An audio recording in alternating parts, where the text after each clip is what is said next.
بہت دنوں کے بعد آپ لوگوں کے ساتھ میرے چینل پر ملاقات ہو رہی ہے۔ شاہد بھائی کے چینل پر ملاقات رہتی ہی رہی ہے، لیکن کچھ نجی مصروفیات کی وجہ سے آپ لوگوں کے ساتھ جو میرے چینل پر میری ملاقات ہے وہ کافی دنوں کے بعد ہے۔ کچھ میں آپ لوگوں کو شاہد بھائی شاید بتاتے رہے ہوں، کچھ مصروفیات تھیں ایسی جس کی وجہ سے ہم بات نہیں کر سکے۔ آج ٹرائل کورٹ کے اندر ہیئرنگ تھی اور اس کے ساتھ دو تین چیزیں ہیں جو بڑی امپورٹنٹ ہیں، جو وہ جڑی ہوئی ہیں، اس کے اوپر بات کریں گے۔ ان چیزوں کے اوپر باقی لوگ بھی بات کر رہے ہیں۔ شاہد بھائی نے رپورٹ کر دیا ہے، اب اس کے اندر سے جو قانونی پوائنٹ آف ویو سے چیزیں ہیں وہ ہم ڈسکس کریں گے۔ مجھے آپ لوگ کنفرم کریں گے کہ آپ لوگوں کو میری آواز اور میری پکچر ٹھیک آ رہی ہے، تو میں اب آگے کنٹینیو کرتا ہوں۔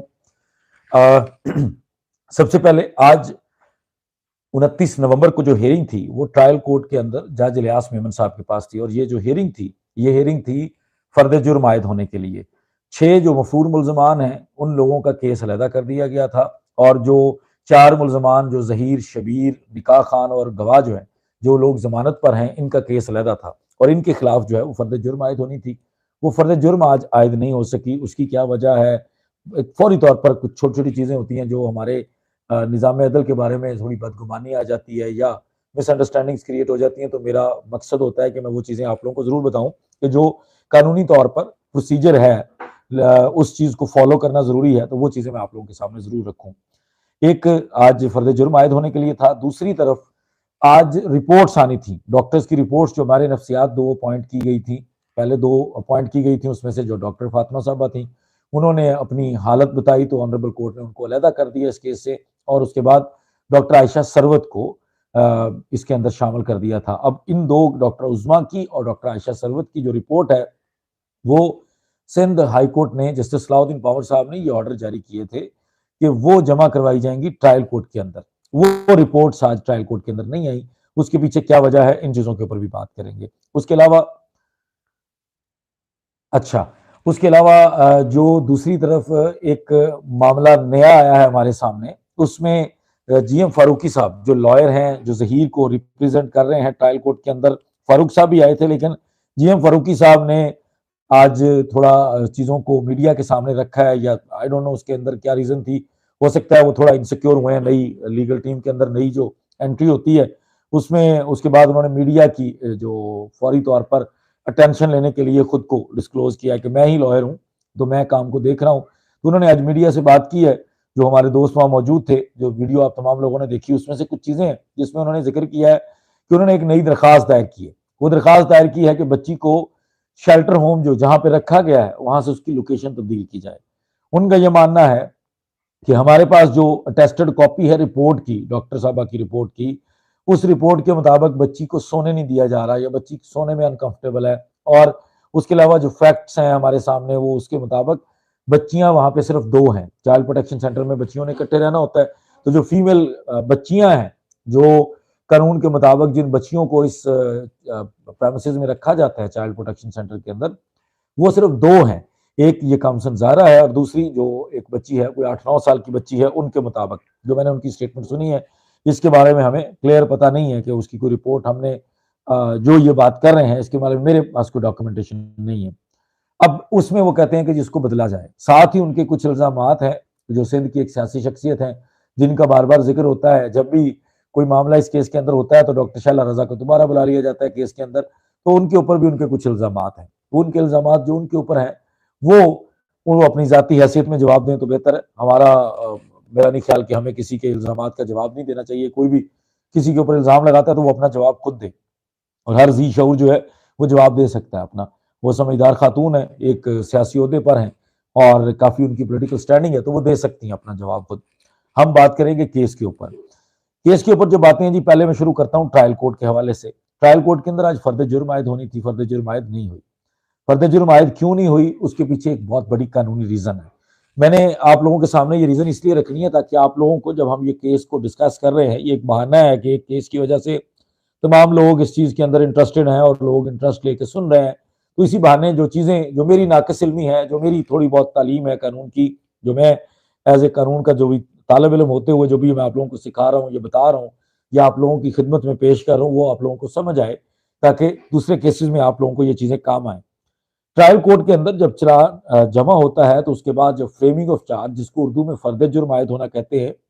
ہماری قانون کی زبان میں اس کو فریمنگ آف چارج کہتے ہیں. اس کے لیے ضروری ہوتا ہے، اس کے ایک پورا پروسیجر ہے. ہمارا 265 جو سیکشن ہے ضابطۂ فوجداری کا، وہ اس ساری چیز کو ڈیل کرتا ہے. اس کے اے سے لے کے آگے اے بی سی ڈی اس طرح سے کے سے آگے تک سیکشنز ہیں، اور ان سیکشنز کے تحت ان چیزوں کا فیصلہ کیا جاتا ہے کہ کس طرح سے چلان کنڈکٹ ہونا ہے، اس کے بعد کس طرح سے ایکیوز درمیان میں بری ہو سکتا ہے، ایکیوز کو کیا کیا رائٹس، وہ ساری چیزیں جو ہے وہ 265 جو ہے وہ ایکسپلین کرتا ہے. 265 کے اندر 265 سی جو ہے، 265 مین سیکشن اور سب سیکشن جو اس کی سب کلاس جو سی ہے، اس کے مطابق جتنے بھی ایکیوز پرسنز ہوتے ہیں، جو لوگ اس مقدمے کسی مقدمے کے اندر جس کے اندر چلان آیا ہے، جو اس کے ملزمان ہیں، ان کو مکمل کاپیز پرووائڈ کی جاتی ہیں. مکمل کاپیز میں تمام وہ شہادتیں ہوتی ہیں، چلان کی کاپی کے ساتھ ساتھ وہ تمام شہادتیں ہوتی ہیں جو گواہان نے دی ہیں. وہ مدعی مقدمہ کی شہادت ہو سکتی ہے، وہ اس کے علاوہ جو سپورٹ کر رہے ہیں اس مقدمے کو، اس کے علاوہ جو پولیس نے کوئی شہادت دی ہے کہ ہم وہاں گئے تھے ریڈ کرنے، ہم نے ایسے دیکھا، ہم نے یہ نقشہ بنایا، وہ ساری چیزوں کی کاپیز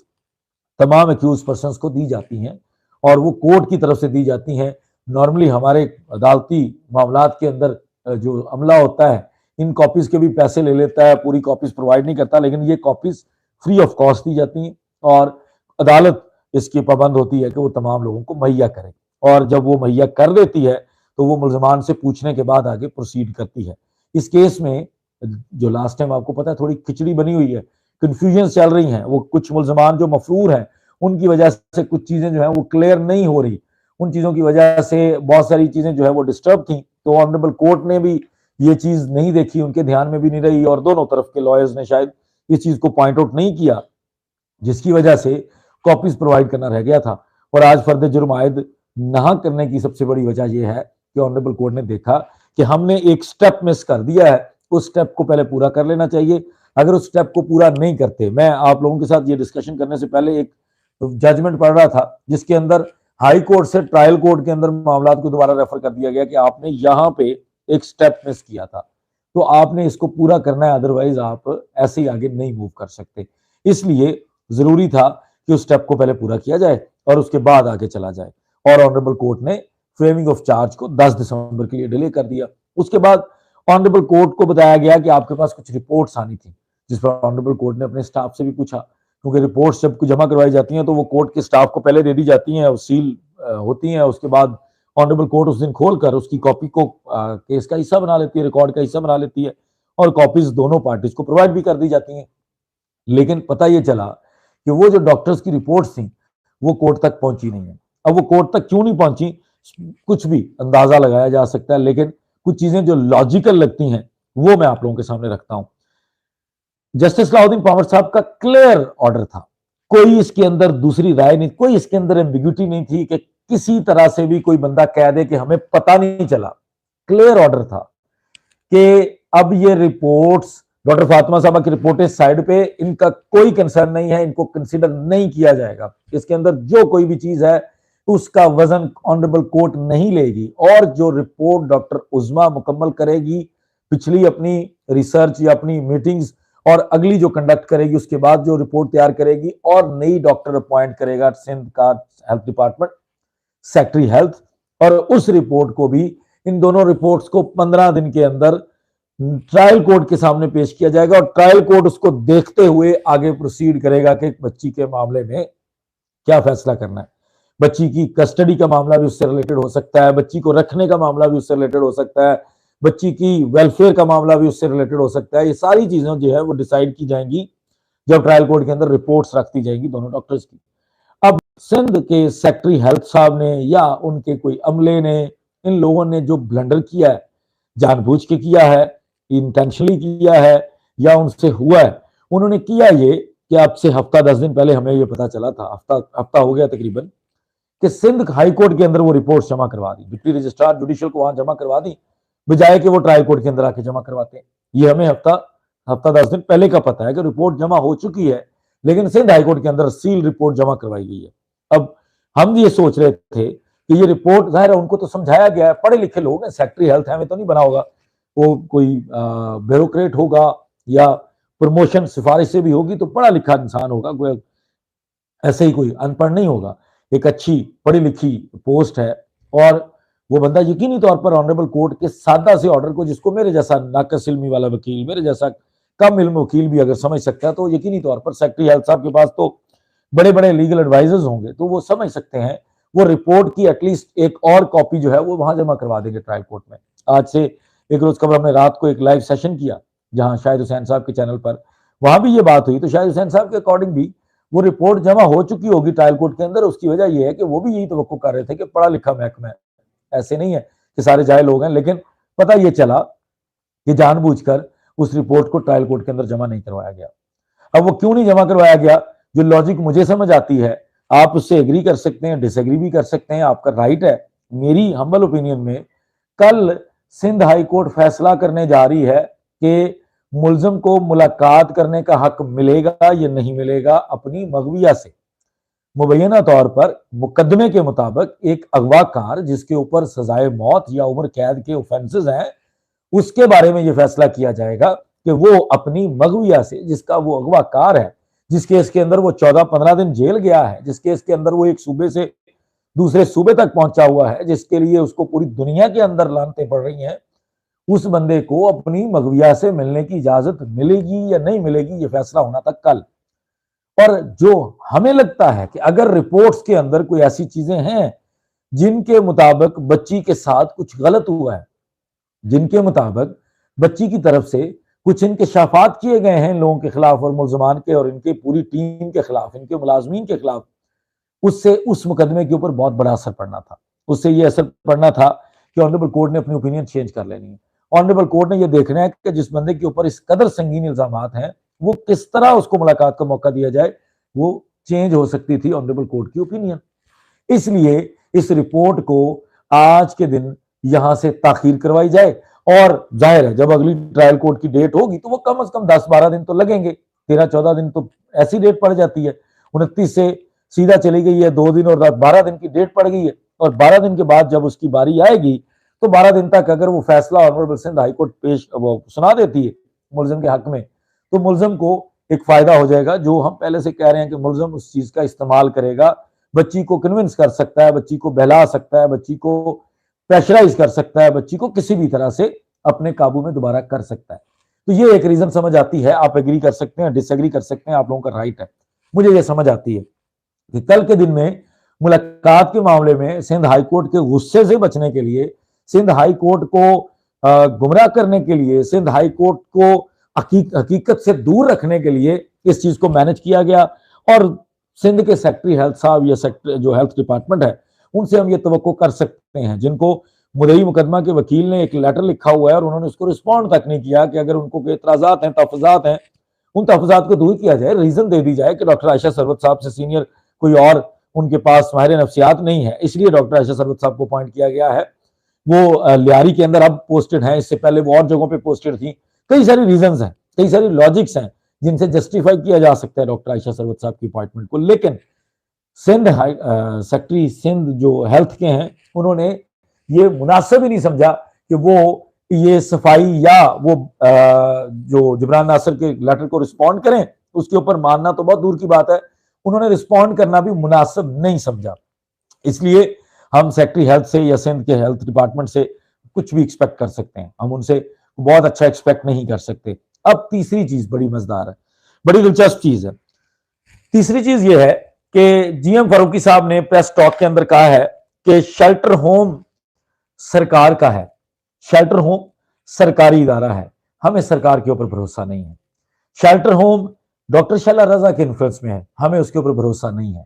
شیلٹر ہوم کے اندر کیمراز لگے ہوئے ہیں، ہمیں اس کے اوپر بھروسہ نہیں ہے۔ شیلٹر ہوم کے اندر بچیاں کم ہیں، ہمیں اس کے اوپر بھروسہ نہیں ہے۔ ہم یہ چاہتے ہیں کہ بچی کو کسی پرائیویٹ شیلٹر ہوم کے اندر رکھا جائے، ہم یہ چاہتے ہیں کسی این جی او کے تحت چلنے والے شیلٹر ہوم کے اندر رکھا جائے، ہم یہ چاہتے ہیں کہ آسان جگہ پہ رکھا جائے، سرکاری تحویل میں نہ ہو، تاکہ ہم اپنی مرضی سے اس کو ایکسس کر سکیں۔ اس کے علاوہ تو کوئی مطلب سمجھ نہیں آتا۔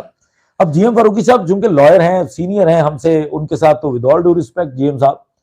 اگر آپ کی یہ ڈیمانڈ ہے، آپ کو یہ لگتا ہے کہ جی ایم فاروقی صاحب آپ سمجھتے ہیں کہ ظہیر کے مطابق اس شیلٹر ہوم کے اندر دباؤ والدین کا ہے، تو ہم کیسے مان لیں کہ جو پچھلا ٹائم گزرا ہے وہ آپ کا دباؤ نہیں تھا؟ اس کا مطلب ہے کہ آپ یہ بات کر کے پہلے تو والدین کو سچا کر رہے ہیں کہ والدین دباؤ کی بات صحیح کر رہے تھے،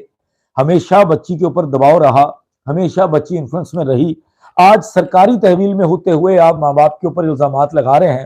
کہ ڈاکٹر شعلہ رضا نے چونکہ اس کیس کے اندر اپنے بیانات دیے ہوئے ہیں، وہ تو ساری بچیوں کے کیسز میں بیانات دیتی ہیں، ان کی تو ڈیوٹی ہے یا ان کی تو پولیٹیکل جاب ہے، ان کو ایک پولیٹیکلی عہدہ ملا ہوا ہے، وہ اپنا کام کر رہی ہیں. میں ڈاکٹر شعلہ رضا کا میں اسپوکس پرسن نہیں ہوں، وہ اپنے آپ کو جسٹیفائی خود کریں گی، لیکن آپ کا الزام یہ ہے کہ ڈاکٹر شعلہ رضا کا انفلوئنس ہے اس لیے یہ جگہ بدلی جائے. تو ہمارا بھائی جان یہ مطالبہ ہے کہ ظہیر کو کسی پرائیویٹ انویسٹیگیٹنگ ایجنسی کے حوالے کیا جائے. ہم یہ چاہتے ہیں کہ اس مقدمے کی انویسٹیگیشن ایک پرائیویٹ انویسٹیگیٹنگ ایجنسی کو دے دی جائے. بے شمار ایجنسیز مل جائیں گی، انڈیپینڈنٹ ایجنسی بنا دی جائے گی، آپ کی مرضی سے بھی بندے لے لیں گے. پرائیویٹ انویسٹیگیٹنگ ایجنسیز کے پاس بندے کو پیش کرتے ہیں، 2 دن کے اندر آپ طوطے کی طرح آپ کا ملزم بولے گا، 2 دن کے اندر طوطے کی طرح ایک ایک چیز بتا دے گا. آپ نے بھی اگر اس کو کچھ سکھایا تو وہ بھی بتا دے گا، اس کے ملازمین نے جو کام کیا ہے وہ بھی بتا دے گا، اس نے بچی کے ساتھ جو ظلم کیا ہوگا وہ بھی بتا دے گا، بچی کو کراچی سے لاہور کیسے لے کے آیا، ایک ایک چیز، ایک ایک سٹیپ، ایک ایک جگہ پہ کیا کھایا کیا پیا، وہ سب کچھ بتا دے گا اگر سندھ پولیس کو پھر نکال دیا جائے اس مقدمے سے. آج آپ کو یہ اعتراض ہے کہ عدالت کے حکم سے ایک بچی کو چائلڈ پروٹیکشن سینٹر کے اندر رکھا جاتا ہے اور 3 مہینے کے بعد جب آپ کو یہ محسوس ہوتا ہے کہ بچی ماں باپ سے ملنا شروع ہو گئی ہے، بچی نے ماں باپ سے ملنے کی کنسنٹ دے دی ہے، تو آپ کو خوف ہے، آپ کو یہ ڈر ہے کہ بچی ماں باپ کی زبان بولے گی، بچی ان ماں باپ کی زبان بولے گی جو اس کے اصل وارث ہیں. وہ آج وارث نہیں بنے، انہوں نے پب جی سے بچی کو نہیں اٹھایا، انہوں نے کسی گیم سے بچی کو نہیں پھنسایا، وہ اس کے اصل وارث ہیں. جس طرح آپ اور میں اپنے بچوں کے وارث ہیں، اسی طرح وہ اپنی بچی کے وارث ہیں. آج آپ یہ اعتراض اٹھا رہے ہیں کہ ماں باپ بچی کو انفلوئنس کر رہے ہیں. آپ کو یاد نہیں ہے جیسے صلاح الدین پاور صاحب نے تب بھی کہا تھا کہ یار آپ نے انفلوئنس جتنا کرنا تھا کر لیا، اگر ماں باپ انفلوئنس کر بھی لیتے ہیں تو ماں باپ اپنے گھر لے کے جا رہے ہیں، ماں باپ ہیں تو گاڈ سے قرآن و سنت کے حوالے دیتے ہیں، تو ماں باپ کی قدر کے بارے میں بھی کوئی قرآن و سنت کے حوالے دے کر عدالت کے بارے میں بات کرنا شروع کریں. وہ ماں باپ ہیں. اچھا، اس کے بعد آپ کہتے ہیں جی ہمیں وہاں پر لگتا ہے کہ وہ انفلوئنس ہو رہی ہے، تو ہم تو یہ کہتے ہیں کہ آپ کی سندھ کی پولیس، آپ کی انویسٹیگیٹنگ ایجنسی جو اس وقت کام کر رہی ہے، پہلے آپ کی CIA، اس کے بعد آپ کی SIU، یہ سارے جتنے بھی لوگ ہیں، AVCC ہے، سارے لوگ، ان لوگوں نے ظہیر کی والدہ کو گرفتار نہیں کیا. وہ سرکاری ملازمہ ہے، سرکاری ملازم کے نان اویلیبل وارنٹس بار بار نکل رہے ہوں اور اس کو گرفتار نہ کیا جائے تو GM صاحب آپ تو میرے سینئر ہیں، مجھ سے زیادہ تجربہ رکھتے ہیں، یقینی طور پر اگر آپ سچ بولیں تو آپ بتا سکتے ہیں کہ کتنا آسان ہوتا ہے ایسے ملزم کو گرفتار کرنا. تو ہم کیسے اعتبار کریں؟ ہمیں بھی موقع دیں کہ کسی NGO کے تحت بات کرتے ہیں، ہم کسی پرائیویٹ انویسٹیگیٹنگ ایجنسی کو ہائر کرتے ہیں، ظہیر کو ان کے حوالے کرتے ہیں. یہ جو دماد بنا ہوا ہے پولیس والوں کا پروٹوکول کے اندر آتا ہے، اس پروٹوکول سے نکال کے کسی انڈیپینڈنٹ ایجنسی کو دیتے ہیں، بچی کو بھی نکال کے کسی چائلڈ پروٹیکشن سینٹر کی، کوئی انڈیپینڈنٹ چائلڈ پروٹیکشن سینٹر کو ڈیفائن کر لیتے ہیں، کوئی ڈھونڈ لیتے ہیں، کسی سے بات کر لیتے ہیں، وہاں رکھ لیتے ہیں.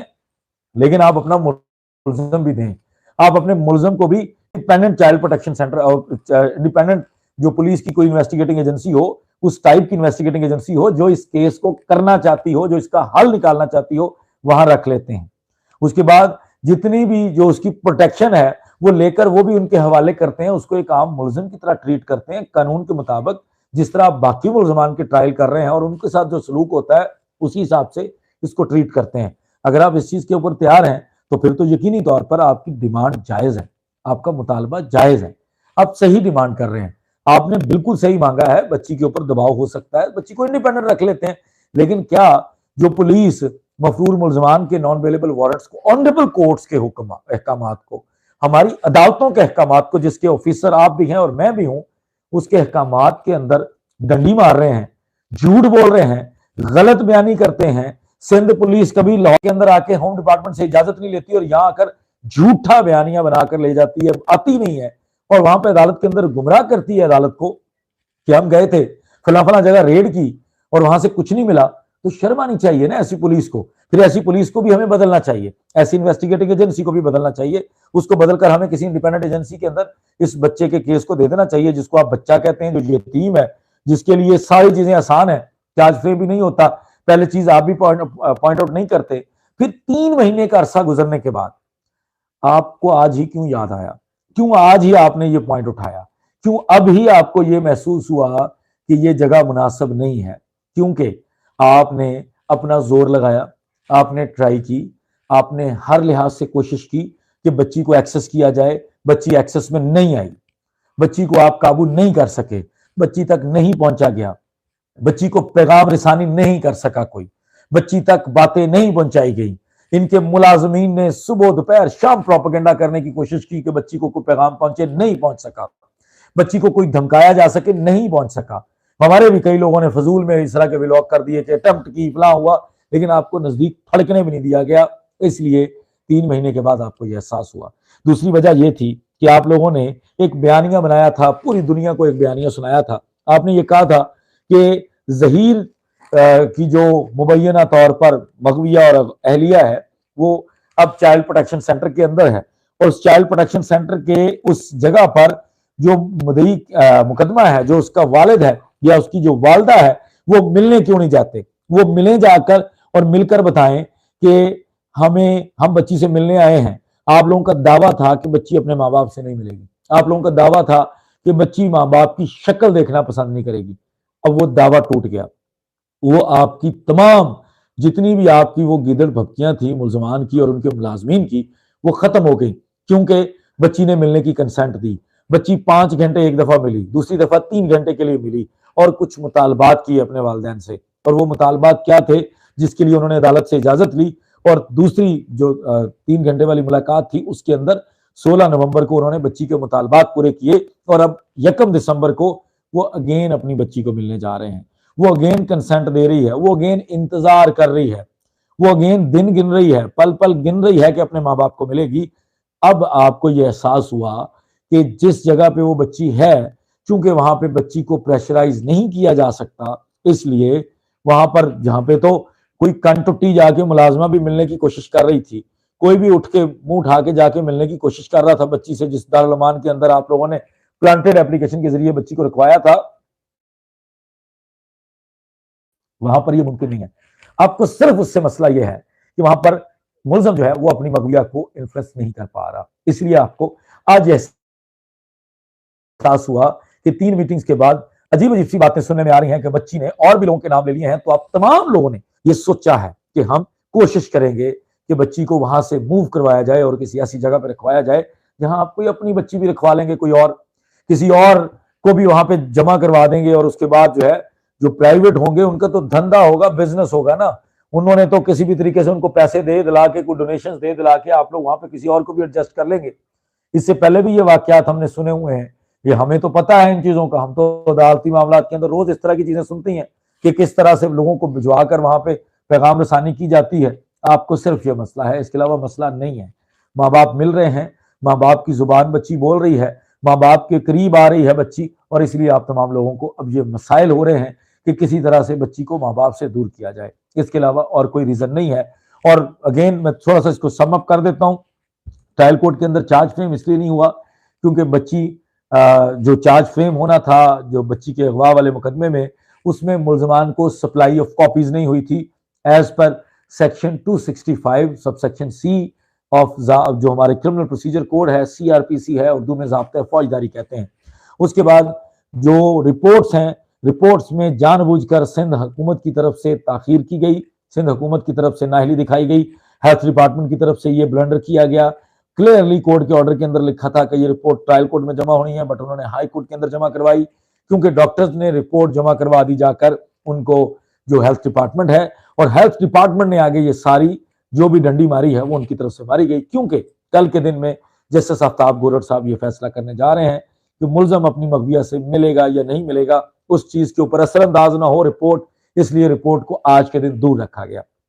تیسری چیز جو آپ ڈیمانڈ کر رہے ہیں، ہم آپ کی ڈیمانڈ کو نہیں مانتے، کیونکہ اگر آپ کی یہ ڈیمانڈ ہے تو ملزم کو بھی انڈیپینڈنٹ انویسٹیگیٹنگ ایجنسی کے حوالے کیا جانا چاہیے، اس مقدمے کو انڈیپینڈنٹ انویسٹیگیٹنگ ایجنسی کو دے دینا چاہیے، پھر سرکار کے پاس مقدمہ نہیں رہنا چاہیے۔ پھر ہم بھی کہتے ہیں کہ انڈیپینڈنٹ انویسٹیگیٹنگ ایجنسی کو دیں، پھر وہ دیکھیں 2 دن کے اندر طوطے کی طرح اس کے منہ سے ساری چیزیں نکلوائیں گے، اس کے اگلے پچھلوں کی ساری چیزیں نکلوائیں گے، کیونکہ وہ ملزم ہے۔ یہ مت بھولیے کہ ہمارا آپ کے ذہن میں جو نظریہ چل رہا ہے پسند کی شادی رن اوے میرج، قانون کے مطابق بچی کی جو عمر ہے اس کے مطابق ہر حال میں بچی 16 سے کم ہے تو اوفینسز ہیں، یہ مقدمہ بنتا ہے اور ہر لحاظ سے اس مقدمے کے اندر ملزمان کو سزا ہوتی ہے۔ آپ لوگوں کے بیانیے کو مانا بھی جائے تو بچی 16 اپریل کو بھی 16 سال کی نہیں ہوئی، اس لیے یہ مقدمہ یہاں بھی بنتا ہے، سندھ میں بھی بنتا ہے، بلوچستان میں بھی بنتا ہے، KPK میں بھی بنتا ہے، دنیا کے کسی کونے میں لے جائیں وہاں پر بھی یہ مقدمہ بنتا ہے۔